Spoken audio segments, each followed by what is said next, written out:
జై శ్రీరామ్. అందరికీ నమస్కారం. నేను మీ ప్రదీప్ని.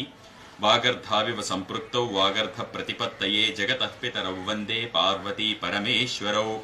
అందరికీ నమస్కారం. మా తల్లిదండ్రులకి, పెద్దలకి, గురువులకి పాదాలు పట్టి ప్రార్థిస్తూ ఇప్పుడు నేను తెలియజేయబోతున్నాను ఒక అద్భుతమైనటువంటి, మన పెద్దలు మనకి ఎప్పుడో సూచించినటువంటి పురాతన ఆయుర్వేద వైద్య చిట్కా. ఇది గనక మన ఇంట్లో ఉంటే, ఒక్కసారి చేసి పెట్టేసుకుంటే, దీన్నే రామతైలము అని పేరు కూడా పెట్టారు. శ్రీరామచంద్రుడు, సాక్షాత్తు శ్రీరామచంద్రుడు 14,000 మంది కరదోషనాథులను తన ఒకే ఒక్క రామబాణంతో ఏ విధంగా దూరం చేశాడో, అలాగే ఎన్నో ఆరోగ్య సమస్యల్ని దూరం చేసేటువంటి ఒకే ఒక్క వస్తువు, అది కూడా మీరు ఇంట్లోనే తయారు చేసుకునే విధంగా ఉండాలని చెప్పి, మీకు అర్థం కావాలని చెప్పి తీసుకువచ్చి చేసి మరీ చూపించడం జరుగుతుంది. దీనికి కావాల్సిన పదార్థాలు 3. దీనివల్ల లాభాలు అన్నీ కూడా చెప్తాను. చూడండి, ఇక్కడ మీకు అర్థం కావాలని క్లియర్గా పేర్లు కూడా రాసి పెట్టాను. దీనికి కావాల్సింది ఏంటంటే ముద్ద కర్పూరము. ఇది ప్యూర్ భగవంతుడికి సమర్పించేటువంటి హారతిలో వాడేటువంటి ముద్ద కర్పూరము. ఇది మెడిసిన్ గా కూడా చాలాటికి వాడతారు. దానికి ఉత్పన్నం కూడా చెప్తాను. రెండవది వాము పువ్వు.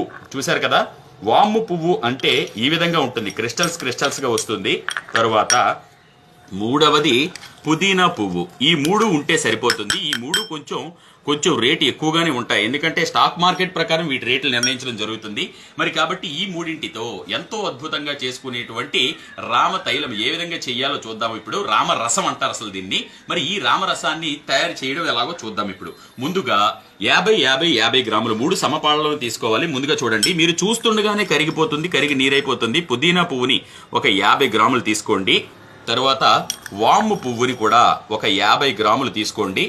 తర్వాత మన ప్యూర్ ముద్ద కర్పూరం క్యాంపోర్ ఒక 50 గ్రాములు తీసుకోండి. మరి ఈ విధంగా తీసుకున్న తర్వాత మీరు చేయవలసింది ఏమీ లేదు.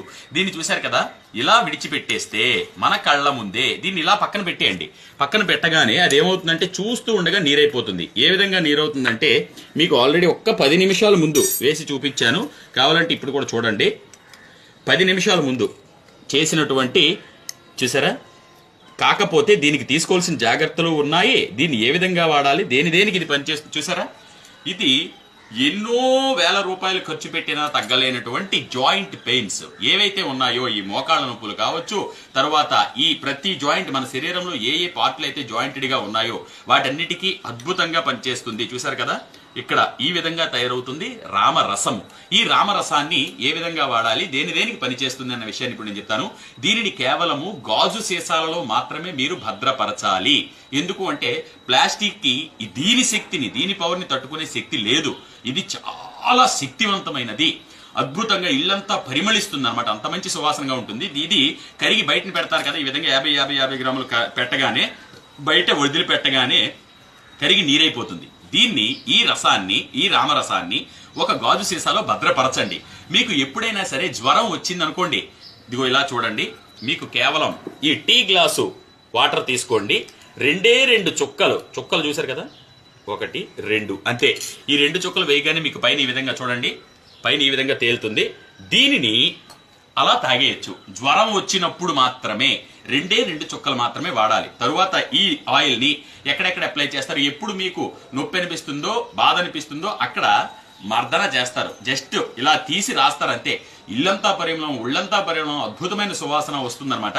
మరి ఈ రామరసాన్ని ఇంట్లోనే తయారు చేసుకోండి. అయితే మరొక విషయం ఏమిటంటే, దీన్ని తలకి పైన మాత్రం తగలనివ్వవద్దు. ఇది చాలా పవర్ఫుల్. ఎంత బాగా పనిచేస్తుంది, నాకు విపరీతమైన తలనొప్పి వస్తుంది, రాస్తాను అంటే మాత్రం కుదరదు. ఎందుకంటే పైన ఇది పనిచేయాలంటే ఇది ఇంత శక్తివంతమైనది. చాలా సర్వేంద్రియానం నయనం ప్రధానం అంటారు, సర్వావయవానం శిరః ప్రధానం అన్నారు. ఈ శిరస్సు అనే దాంట్లో చాలా సెన్సిటివ్ పార్ట్స్ ఉంటాయి. మనకి మీరు చూసినట్లయితే పంచేంద్రియాల్లో ప్రధానంగా ఉన్నవి కూడా కన్ను, ముక్కు, చెవి, నోరు అన్ని కూడా శిరస్సులోనే ఉంటాయి. కాబట్టి దానికి మాత్రం తగలనివ్వకండి. ఇంత అద్భుతమైన రామతైలాన్ని ఇంట్లోనే తయారు చేసుకోవాలని నా ప్రార్థన. మరొక విషయం ఏమిటి అంటే, ఈ రామతైలం ఇంకా మీకు గ్యాస్ట్రిక్ వచ్చింది అనుకోండి, అప్పుడు మీరు ఏమాత్రం కంగారు పడకండి. కడుపులో మంట, ఉబ్బరం, పైకి రావడం, అరగకపోవడం ఇవన్నీ ఉన్నప్పుడు కూడా ఇదే టీ గ్లాస్ నీళ్లు తీసుకొని ఇలాగే 2 చుక్కలు వేసి దాన్ని బాగా కలిపి అదే విధంగా సేవించవలసి ఉంటుంది. తాగేస్తే మీకు వెంటనే ఇక్కడ రిలీఫ్ వస్తుంది. ఈ జఠరాగ్ని ఉత్పాదనలో ఏమాత్రం తేడా వచ్చినా కూడా దీన్ని సెటరేట్ చేస్తుంది. ఎలాంటి జాయింట్ పెయిన్ అయినా అద్భుతంగా నయం చేస్తుండడంలో ఏమాత్రం సందేహం లేదు. ఎందుకంటే మన పూర్వీకులు, పెద్దలు, జ్ఞానులు, మహానుభావులు ఆయుర్వేద గ్రంథాల్లో, ఆయుర్వేద శాస్త్రాల్లో తెలియజేసిన మహా అద్భుతమైన రామరసం. ఇప్పుడు ఒక్కసారి ఇలా చూడండి, ఇప్పుడే నేను వేశాను కదా, ఇది ఏ విధంగా కరుగుతుంది అనడానికి ఇదిగో చూశారు కదా, ఇందులో తడి చూడండి మీరు. ఇందులో మీరు ఏమీ కలపక్కర్లేదు. దీన్ని ఇలాగ గాలిలో వదిలేస్తే చాలు. పూర్తిగా నీరైపోయిన తర్వాత మాత్రం మీరు దీన్ని ఒక గాజు సీసాలో భద్రపరచుకోవాల్సి ఉంటుంది. కాబట్టి ఇంత అద్భుతమైన తైలాన్ని ఇంట్లో తయారు చేసుకుని మంచి ప్రతిఫలం పొందాలని మనస్ఫూర్తిగా కోరుకుంటున్నాను.